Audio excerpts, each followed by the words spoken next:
You're welcome back. This is Prime Morning. We're going beyond the headlines immediately. I'll make a personal confession. My guests for today, my panel for today, are some of my favorite panelists on this show. Elikem Kotoko comes for the NDC's International Communications team, and of course, Ernest Yao Kumi is with the NPP's National Communications team. Gentlemen, welcome. Thank you so much. How are we doing? We're good. Yourself? Yeah, I'm okay. Okay. Ernest, we are still waiting to hear of the news of the appointment. Yeah, hopefully the president will remember me. You know, he's the sole appointer. Okay. He has the authority to appoint and disappoint. So if I'm remembered... So the letter hasn't come yet? Not yet. I'm very optimistic. You know, this show is a prophetic show. I interviewed Educhum just before his appointment came. Oh, okay. Yes. And I guess I'm seated in the right place then. Yeah, you know, because he was sitting in that chair too. Anyway, you can join the conversation via WhatsApp on 055-157-5757, 055-157-5757. We're going to start off with the health minister. Elikem, let me start with you on this one. Yesterday, Alex Apeyomakin revealed that the money has indeed been paid. Yeah. You know, they put out the swift advice for the $2.47 million payment. Does it end the matter, really? Because Alex Apeyomakin says that, look, he's paid the money, that should be all. I mean, if I had the way, I would have asked you, do you think that is enough? You know, and I'm not sure, good morning to Ghanaians, I'm not sure anybody will be convinced that is enough, because you have a minister who is supposed to be representative of the president lying under oath in the first place. And we don't know if he lied. We saw the dates of the communications that revealed that he was aware of some communication before his attendance to the committee, where he said that he was not aware of any payment. And so for me, once there's documentary evidence to prove to that, I will not take any other word from him. Though he at a point told us he wasn't thinking right, and I'm told recently that he's on a 2-week leave to attend to personal things. I think we are joking too much as a country.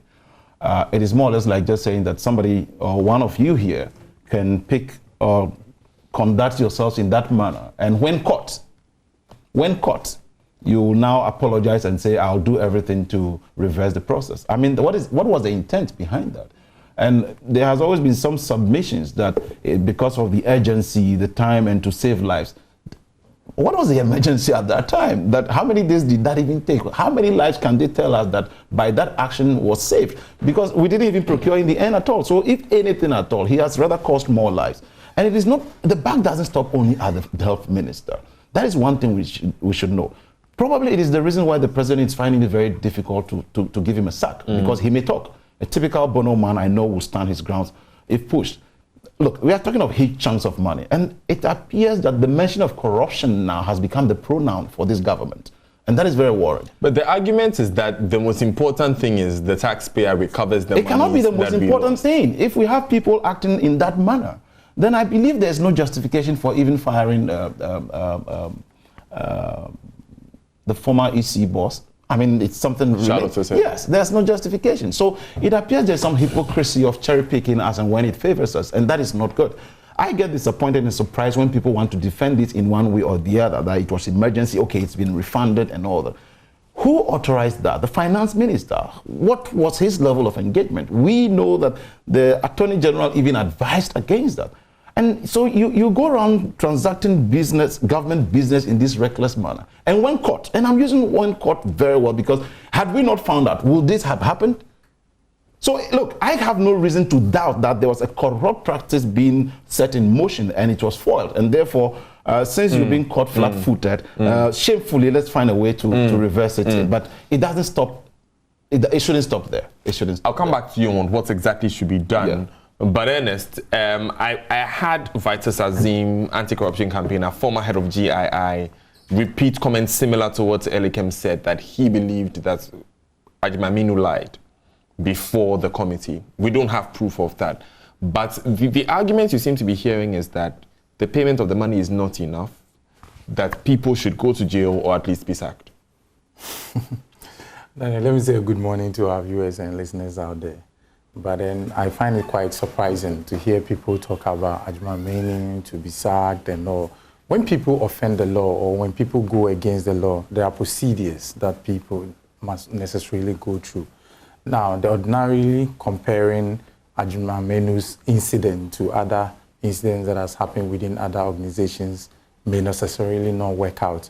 One, if you look at the EC's case, it was an internal issue whereby her own staff reported her, though there seemed to be a wrangle among all the people working there, especially the commissioners. When it happens like that, they can't even work in harmony to even achieve the kind of results or the goals that the organization seeks to achieve.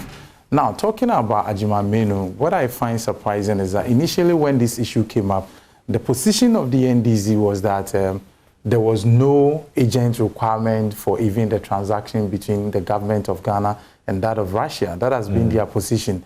And the conjecture was that it was because Ajimamenu wanted to make some money out of the deal. That's why they decided to use Sheikh Al Maktoum. Now, it has come out as a result of the Parliamentary Ad Hoc Committee's report that indeed, per the Russian government structure, in accordance with the Sputnik V distribution, the RDIF is the main organization required to distribute it, and they work with agents. And Al Maktoum is an official or an agent registered for the distribution of the vaccine. Wasn't the key issue rather the fact that the price changed from $10 to a whole $19? Yeah, but as I speak with you, if you read the ad hoc committee's report, there's no financial malfeasance in there. It's not stated in there that there's been a price hike. Are you saying that the ad hoc committee lacked capacity to determine these matters? These were within the ambit. Mind you, they were the were the core issues to be determined by the ad hoc committee. So if the committee's report is out today and is not giving any indictment in terms of the pricing of the Sputnik V vaccine, then it means Ajimamenu did not do anything untoward. That's why I find it quite surprising that people say, oh, the president should sack him. Yeah, it is their right or their own opinion to express. But the issue is that, at best, whatever that has happened to Ajimamenu is purely procedural impropriety. And I keep telling people that it is not within my purview to say the president should sack him or keep him there. But in the end, it's a question of law. When you say it's procedural propriety, the Public Procurement Act requires that certain processes are followed. Yeah. A breach of those processes actually requires that people are sanctioned, they pay penalty units, or they go to jail. And he did not go to the PPA to seek approval. This was a sole sourcing contract. We can talk about that at the fact that it was sole sourced, that's another point. He didn't go to Parliament, which was a breach of Article 75 of the Constitution, and then he didn't even go to Cabinet. So is it a matter of procedure, or it's a matter of actual breach of our laws? Yeah, it's a breach of procedure, and when there's a breach of procedure in line with administrative law, anybody, you and I, any other person could even go to court and say, we are enforcing the right, we are enforcing the law. So you can go to court and say, for the breach or for procedural impropriety, you are challenging the laws and making sure that Ajimamenu fails the law. You ought not to say the president should sack him before you move on. Now, let's deal with the question of corruption, like you're saying, Vitus Azim and those saying, what amounts to corruption? All those saying that Ajimamenu has stolen money, what amounts to stealing in terms of law? You understand? When you say somebody is a thief, or somebody has stolen money, it's a question of law, and you must prove it. You must establish that indeed the person has dishonestly appropriated something that do not belong to him. In this case, we cannot prove that Ajimamenu has dishonestly appropriated something belonging to the state. So why do we talk about stealing? Why do we speak about corruption when we cannot even prove it? Is it the mere fact that attempted crime not a crime? No, is it not prosecuted as crime? We speak now, there's nothing proving that he attempted stealing or he attempted doing anything untoward to the state. The heart of the matter is that he did not go and seek approval. That's beginning. Yeah, that's procedural impropriety. That's what I'm saying. That one, when you sit in an administrative position, it's likely to happen. Now, let's say even Joy, as we sit here, your general manager may be supposed to go through a certain procedure to acquire something for the business.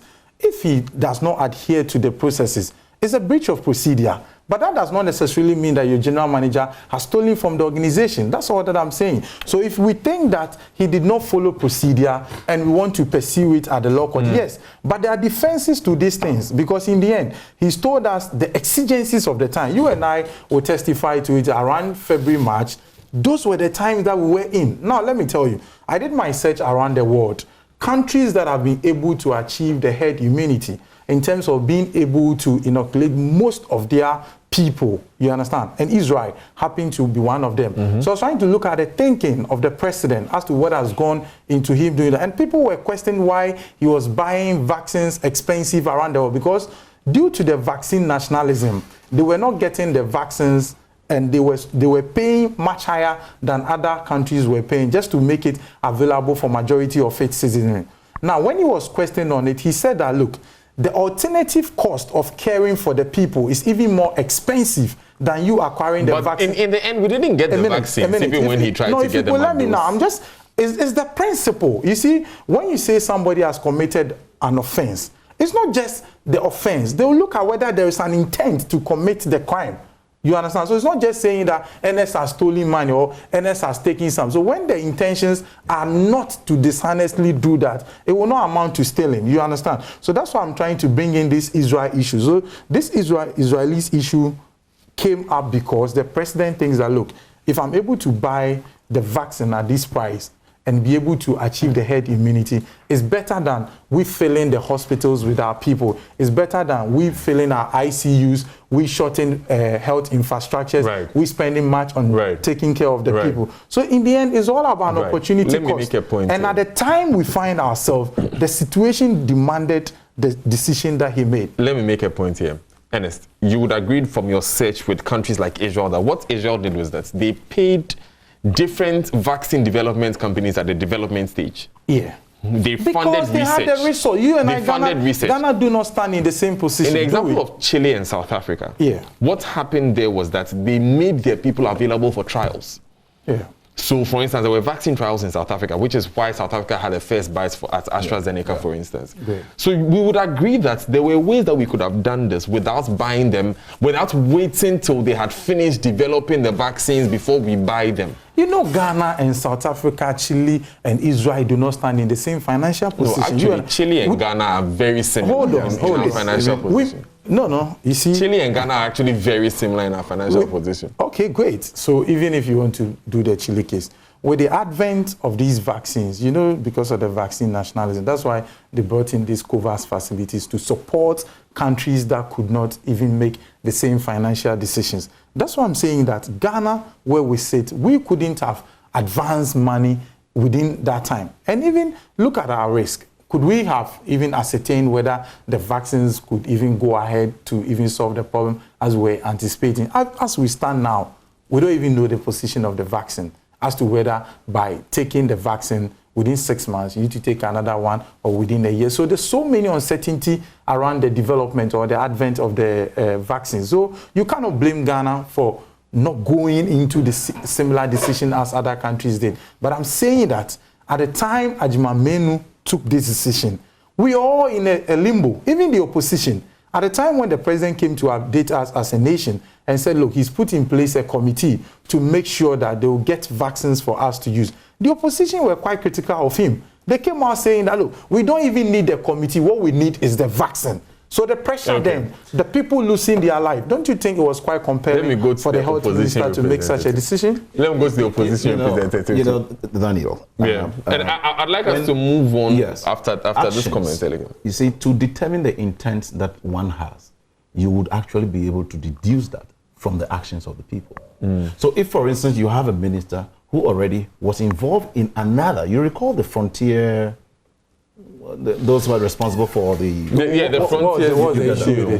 That was also another thing he didn't know anything about. He had no knowledge about. We still could not establish who is responsible. I think that was clearly explained. No, it wasn't, because how was it explained? Let me understand it. And how was it explained? The explanation was that, you see, within the health ministry, there's Ghana Health Service. The Ghana Health Service had a committee that was supposed to put in place this all measures. So the committee worked on these things. So the minister was quite clear on that look, he was not part of the committee that worked on it. So if you want any information on that, he may have to get that back. That was just by the way, but we could argue that he had oversight over the he did. That's absolutely right. So consistently, he had failed at his job. I'm sorry about to say, we are having squared pegs in round holes. If he would not be able to man up enough to say, look, my hands were twisted, I was directed by this or that, then he has to be the one to be called after.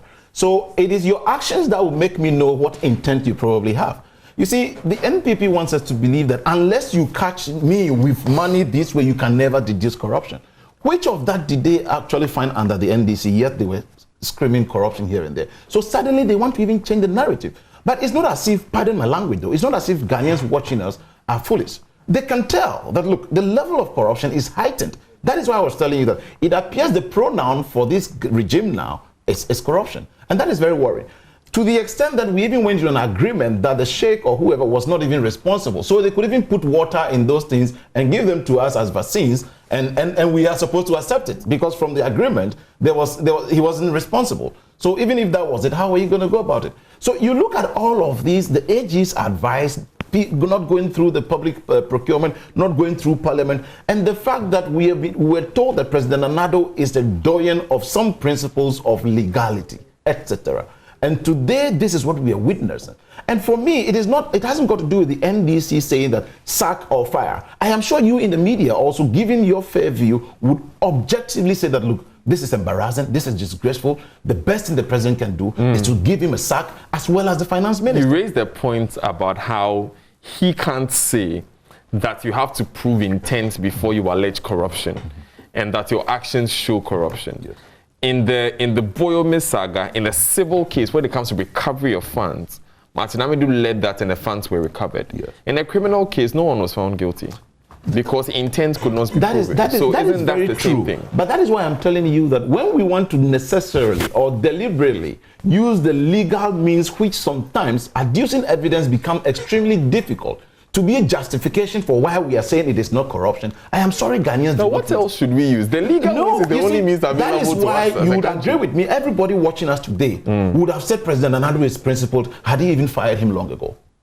They would have said, no, this is embarrassing to your government. You had him telling you and I in public that he wasn't even thinking right. A leader is the one who is able to think smart and right, even on his feet under heat. So if at the spur of that moment you are not able to think right, I am sorry, you are not fit for purpose. And that is why I keep insisting that it is not only the health minister, the finance minister is equally culpable. But there have been more than one or two instances where the finance minister by now should be relaxing somewhere taking coffee because he shouldn't be occupying the position till by now. But he already is still at post. So I am not surprised that he won't be touched, because you dare not touch Ejima Menu and leave the finance minister. He would definitely talk, and I know that would cause some disturbances. So your belief here is that Ejako told you and I that when the dust settles, he will talk. Maybe you should take up that challenge to go and ask him. We've been trying. You get it. And the dust has never settled. The swearing in of the president. He still didn't say anything. Doesn't this Ejako stand even defeat the argument he's making? Go ahead. Because if he said at the appropriate time he will talk, has he spoken? Has he alleged any corruption incident against the president or anybody that appointed him in that authority? Maybe the appropriate time. So it's flawed. He gave us the impression that something untoward happened. So that necessitated what happened. But he has come out to want to resuscitate his. It's okay. It's okay. He's not said anything concerning that. And he will not say. He will never say anything. You see, so it's very untenable for you to say because Ejima Menu would like to say something. That's why he's not being punished. I have said that. Look, if you think there's even a procedural impropriety, it's a matter of civil issue. You yourself could even go to court and challenge and say that, okay, I think he has breached procedures and therefore the law must work. So it's not even ordinarily for you to say that I want him to resign. You and I know that even in our part of the world, people don't ordinarily resign on these issues. So you cannot just say he should resign. But the president can remove him. No, the president can remove him. Let's face it, Ejima Menu must go. Today is Friday. Ejima Menu must go, and Ejima Menu must go to jail. Has trended #1 on Twitter for about 3 days. But you know the kind of politics we are engaging, so you shouldn't be surprised. So you feel that all these are political actors, political activists? Most of them. That's the truth. Ernest, I've also seen a lot of, and you see, this was the mindset when #FixTheCountry started. That these are politicians, blah blah blah. You know, I know it's a difficult situation for Ernest. No, it's not. It's not. You see, you cannot compare the two situations. And even when you talk about fix the country, if you go back and check the originators of these ideas, when they started, those who were behind it, what were they saying? Hasn't it changed? Today, are they raising the same issues? Why are they changing their stance? Why is nobody questioning them? Why? We are not discussing fix the country. I'm saying that. So it tells you that there's been a diabolical intention right from the very onset the idea came in. Because some persons, you see, we live in a country where when it comes to both political parties, people think that the other party must necessarily fail before you succeed. Okay. So most often you have the opposition backing these ideas. So you should not be surprised. Is it your position that the hashtag Ajimaminu must go it is highly influenced by the NDC. This is not a question of argument. You and I know. It's not something that... You know, politicians, you often make this mistake. Elikem sits here. I've seen him on all social media platforms tweeting and saying same. Surprisingly, no. Surprisingly, I haven't tweeted. I can even show you. Yes, please do. Surprisingly, I saw your post. Gentlemen, we are pulling receipt. Even yesterday, I saw your post. Please, if you see me on my phone. On Ajimaminu. If you see me on my phone, because I'm looking for Elikem's Twitter handle. Yes, please do. On Twitter. Please do. I'm on Twitter. Check him out on Facebook as well too. Yesterday, I was just sharing a video on some guy who was attacked by some dogs. And even 2 days ago, we actually follow each other. Don't worry, Ajimaminu must go. Ajimaminu must go. You won't find it there. Where is his face? No, you won't find it there. You will not. Ask Ajimaminu must go. I'll not touch my phone, so he will say that. Okay, I pulled it down. No. You know something. Let's go ahead. Yeah. But you see, even trying to rope in the fix the country guys and that they change and all that. I mean, change is constant. They may have adduced some suggestions as to why they were on that mission, and over time realized they need to either include another or something.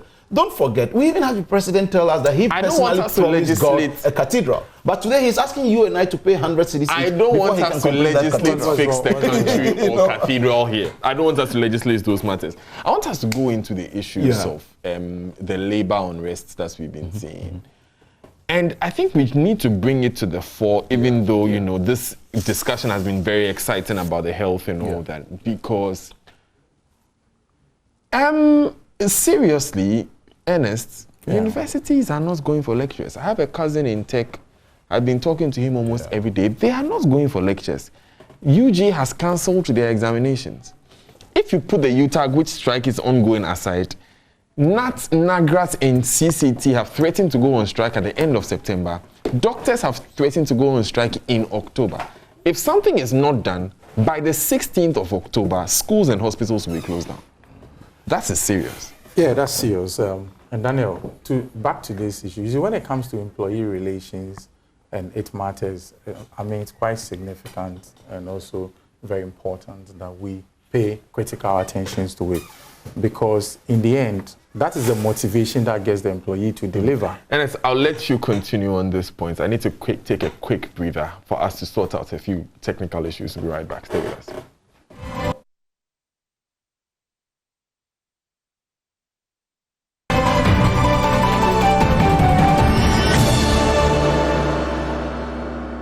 Live on Prime Morning, this is Beyond the Headlines. My name is Daniel Daz, here in studio with Ernest Kumi and Elikem Kotoko.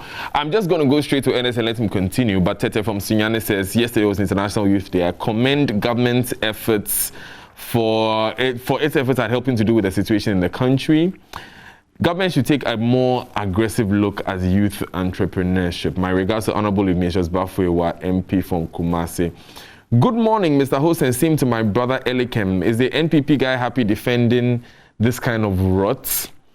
Okay, as a youth whose future is being destroyed by people who have nothing to lose because they have lived their lives to the full, I get sad. Okay, you know something?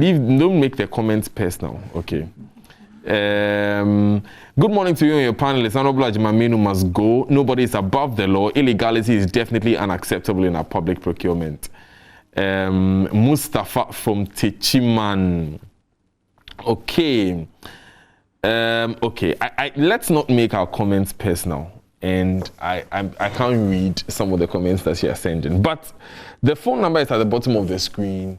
Send in your text message. Join the discussion. So, Ernest, labor unrest, very serious issue. Yeah, very serious issue. As I was on it earlier on, when it comes to employee relations and their motivations, I mean, it's quite important that we pay critical attention to it. Why do I say so? Without motivation, the employee will not be able to deliver. And the ultimate goal of the organization will never be achieved or attained then.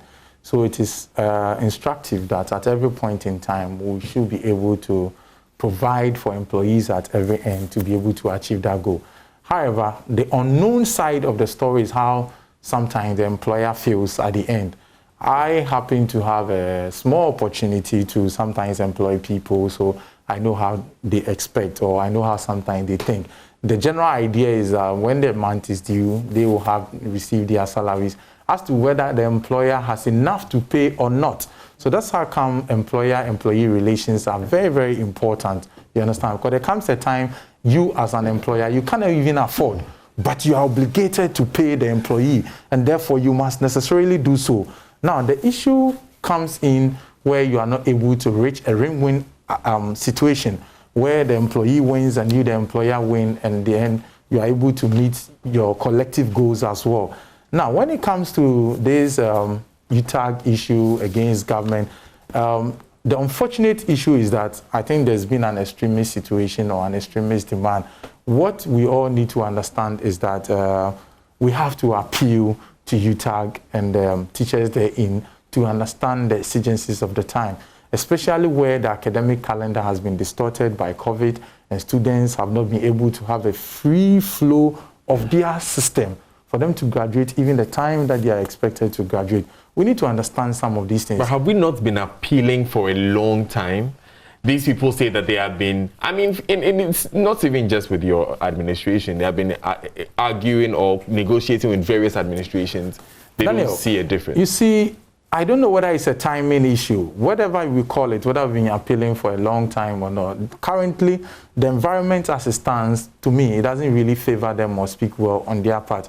Why do I so? We live in a time that when you go to most countries, most governments are cutting down their wage bill. People are being dismissed left, center, right. But as we speak now, the government of Ghana has not dismissed a single person from its wage bill. All these people are in there. And the last time I heard TUC, when they went into the negotiation with government, one of the trump cards was that the government was going to maintain everybody in there and nobody was going to get sacked. You understand me? So all these things must be looked into.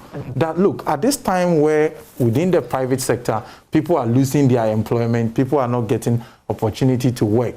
If you happen to be in there and there's something for you, and you can at least work with it. For me, I think you should at least create.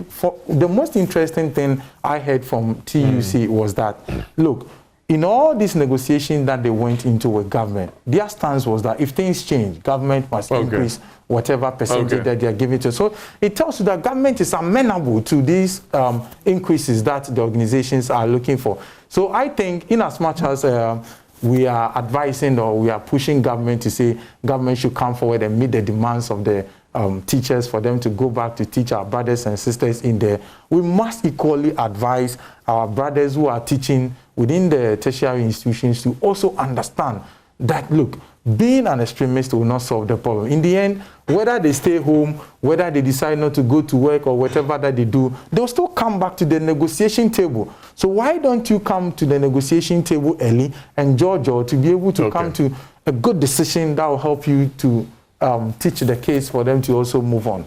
Yeah, Dan. You know, in the first place, this also, it is not just happening out of the blues. Don't forget our debt to GDP is at 78.9 and all that, and how much we are borrowing to only go into consumption and all of that, because there's no capital investment that is supposed to rake in something for us. And currently our entire economy is in distress levels. That is a known fact. Is there any economy in the world that is doing it doesn't matter. We are supposed to have effective managers to manage the situation. So, for instance, I hear sometimes people want to compare ourselves to even the UK or wherever. Look, the variables are completely different. And so if you want to think that the debt to GDP in UK is so and so, and that of Ghana is nowhere near, look, what is your possibility of payment back? And so a lot varies.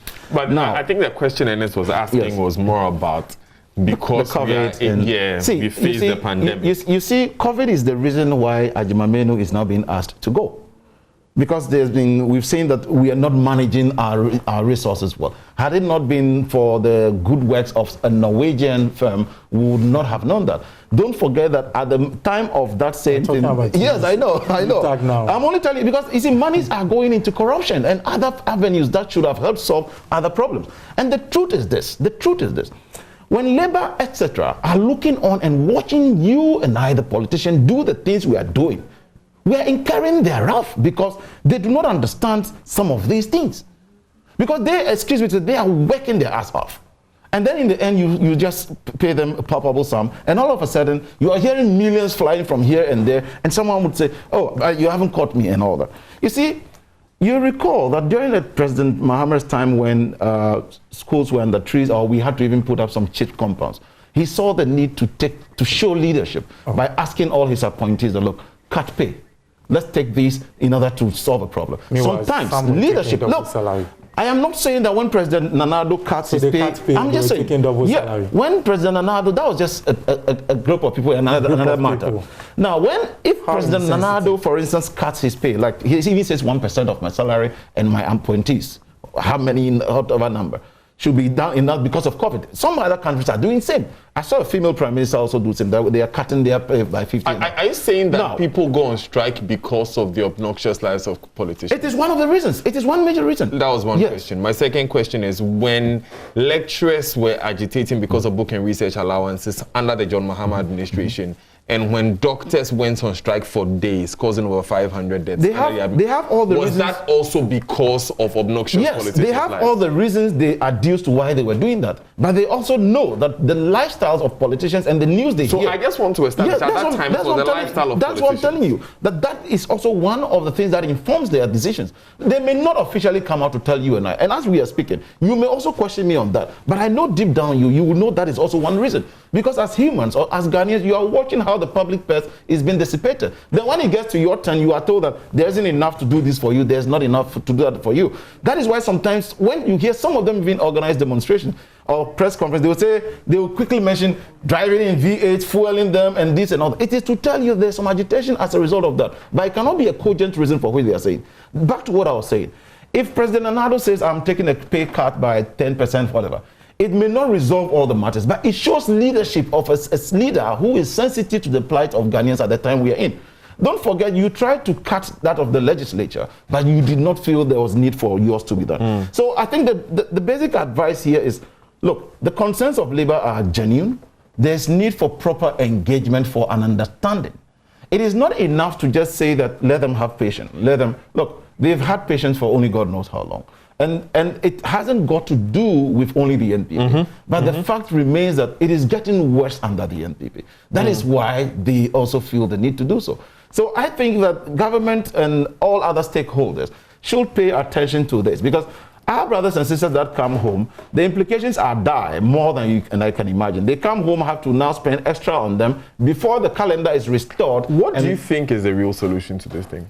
I think the stakeholders, and there should be there should be a very serious stakeholder engagement that would ensure that we make it a deliberate and conscious effort to pay exactly what is due people for what they do, for what they are worth. So you think that they should make an effort to pay? Yes. You recall when President Kufuor said in Ghana... Can our economy take those payments now? $2,000 per lecture, that's more than 12,000 Ghana cedis. Can our economy take that? Do you recall in 2017, 2018, we were told that over 19 billion had gone to corruption alone? And so from 2018 to date, only God knows how much has gone to corruption. And if you hear of what are you citing? I think this is public knowledge. Anybody can just quickly Google, even if you are watching me. I wish you had brought the documents. Yes, no, it's on there. By one of the CSOs, they did a report on that. And if you look at even the news, we keep hearing about 550 million contract again for road expansion here and all that. These are monies that could have solved this problem. I have a minute to go. Let me quickly come back to Ernest for him to respond, and then we wrap up. To be populist doesn't really change anything, but only influence small minds. Why do I say so? If even President Mahama took a pay cut, what problem did he really solve? And what change did it really bring to society? Compounds. Oh, hold on. Even if you took a pay cut, you ended up getting yourself involved in huge corruption. We are told that even in the purchase of airline, he was personally involved in the corruption. Talk more about the alleged corruption. Yeah, the alleged corruption, whatever. The others in there, the other ministers, supposedly, who took pay cut, they were equally involved in alleged corruption. We are equally told that some ministers under him took double salary. So what difference did it make by you taking a pay cut? You are basically saying you are fooling the masses. Okay. That was your decision. So if we're talking about the issues now, let's talk about the pragmatic solutions that will help. In the end, you ask a very legitimate question. If we are to pay them $2,000, will our economy survive? He wasn't able to answer it. The other aspect to it is that you ask, in 2012, when you could even pay book and research allowance, was that an issue of an obnoxious lifestyle of the president then? So you see, we have to look at a more pragmatic way of solving this problem. My question to you would be that, are we really prioritizing these people? Why not? Because I mean, to both sides of the table. You see, and I had a long conversation with someone. We told them we'll pay them $2,000 way back in 2012, and the president, God rest his soul, who is no more, way back in 2012. Yes. There has been no effort made. Good. To put money aside, but we want to pay. We have enough to pay the president's wife. We have taken loans to build roads nice. We've done free SHS nice, but Daniel, we promised we will pay them in 2012. We've still not done anything. That is why it is a bit preposterous that the NDC will try to shift blame and put it on the government. The current government. So me, I'm the one asking. Yeah, you're asking. Yes, but I'm telling you that look. They may have a case, but the timing now, as we speak, because it's quite problematic. That's why I asked him simple question. Because if you are told that the world economy has contrasted by 3.5%, and you sit here and you make it look like today the government of Ghana should be an exception, then you are not fair to the government. Or it's like you don't know what is happening within your space. And more so, you know that market, you know the market factors are influenced by demand and supply. Professor Lumumba said that when you do something, you let it most of this from the MPP's communications team and Elekem Kotoko from the NDC's communications team. Like I said when I was starting the show, they are my favorite people to join me here. They never give me a dull moment. They make my work very difficult. My name is Daniel Dazi. This has been Beyond the Headlines. Remember to catch our live stream every weekday morning on Facebook Live. The Facebook page is Joy Prime TV. Do I have a few messages I can read? I can share on the screen? Oh, unfortunately, they say I've run out of time. Okay, so please, remember, you can watch the stream on YouTube, on myjoyonline.com, and on Facebook Live if you're on the go. Up next is the entertainment review with Jay Foley. Stay with us.